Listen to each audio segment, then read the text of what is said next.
So when I'm sitting there thinking I'm getting my moment on 106 in Park, talking about my and how my shit is doing well, and he comes out the back, and I'm like, this don't even with me. Like, what's going on? And then, like you said, I was so like, you don't fuck with me. This is wild. So I'm sitting there just trying to be as cool as I can because, this is my time to be on 106 in Park and talk about my shit. Like you said, I don't even remember what you said, but obviously it turned into his album. Cameron just revealed something that's about to change everything you thought you knew about his relationship with Jay-Z. If you've ever wondered what went down behind the scenes during that iconic 106 in Park interview, trust me, you're going to want to hear this. So picture this.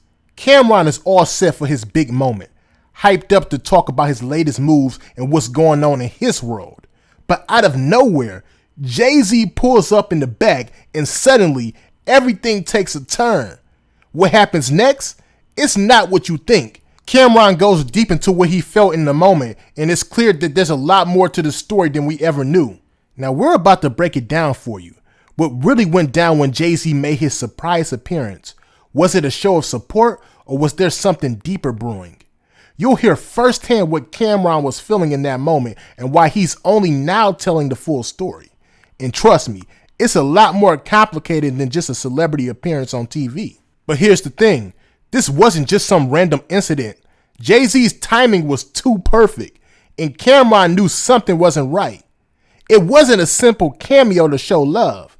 There was tension behind the scenes, and Cameron was left in a position where he had to keep his cool while everything around him felt off. He's opening up about how that moment made him question everything, not just about his relationship with Jay-Z, but about the industry itself. And when he talks about how he felt in the moment, you'll start to realize just how complex their dynamic really was. By the end of this, we're going to take a deeper look at the impact of that one moment on their relationship and why it's a turning point in the long-standing drama between Cameron and Jay-Z.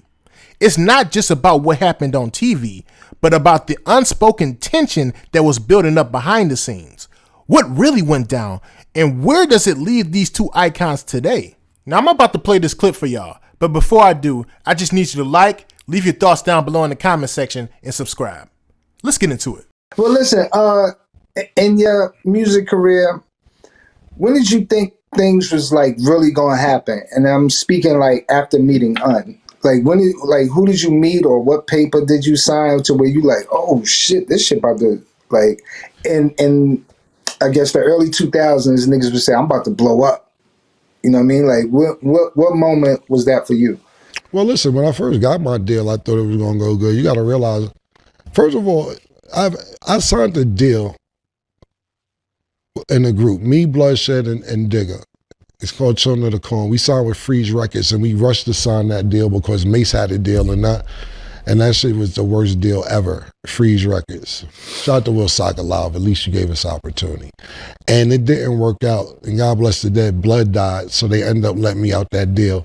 So when Mace got me the deal, or helped me get the deal at Entertainment, I thought I was going to blow that. Mace had sold 3-4 million. I'm like, I got to do 1, 2. But I ended up going gold, and I was mad about that.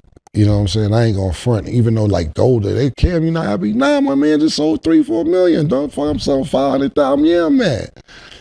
So I didn't consider my first album blowing up, and then they lost that deal. And I could take you through a bunch of different times. That was the first time I thought it was gonna go well. And I didn't say it went bad, but it just didn't do as well as I thought. But it wasn't necessarily a moment that I thought that I was going to blow up. It was more of what was told to me. And what was told to me was this. When I got to Rockefeller and Dame gave me that opportunity with Rockefeller, he told me some shit I didn't want to hear. He said, Cam, listen, you had an opportunity. A lot of people don't get a second opportunity. We got you out the deal. Now it's your second opportunity. This shit going to go. If it don't go, don't worry about it. I'll give you a job. And I'm like, give me a job? That was scary for me. I was like, nah, this shit got to work. So I started putting all the muscle in at the label and everything else and making, crossing my T's, dotting my I's, et cetera, because When a nigga told me if this shit don't work, he'll give me a job, I was like, that was anxiety, nigga.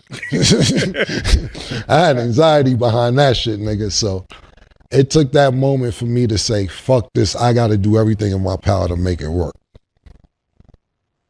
Okay.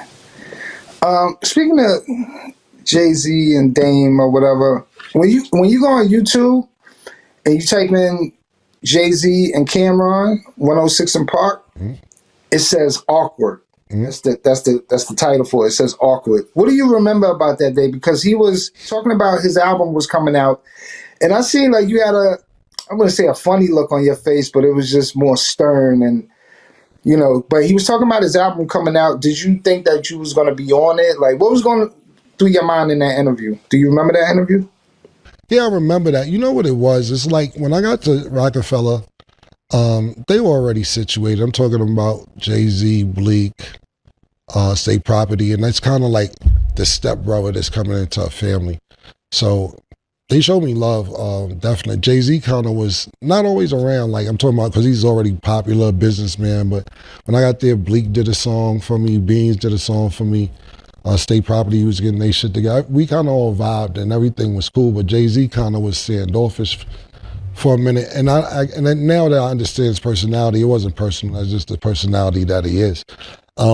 So we didn't really gel, even though I was trying to, it's like a guest in somebody's house. You're trying to be as nice as you can, you know what I'm saying? So as I'm being nice and he's just curving basically, I'm like, yo, we should do a song together. We should do this, do that. And kind of didn't really do anything until I did Old Boy and he did Welcome to New York City with me. But I got it at that time. It was like kind of like, I didn't get it at the time, but now it was kind of more like, prove yourself and I'll fuck with you because I'm already here. And now that I look back on it, I respect it. So once I did that, we kind of still wasn't meshing and I had to respect it because it's his label. But nobody told me he was coming. Pause. So when I'm sitting there thinking I'm getting my moment on 106 in Park, talking about my shit and how my shit is doing well, and he comes out the back and I'm like, this nigga don't even fuck with niggas. Like,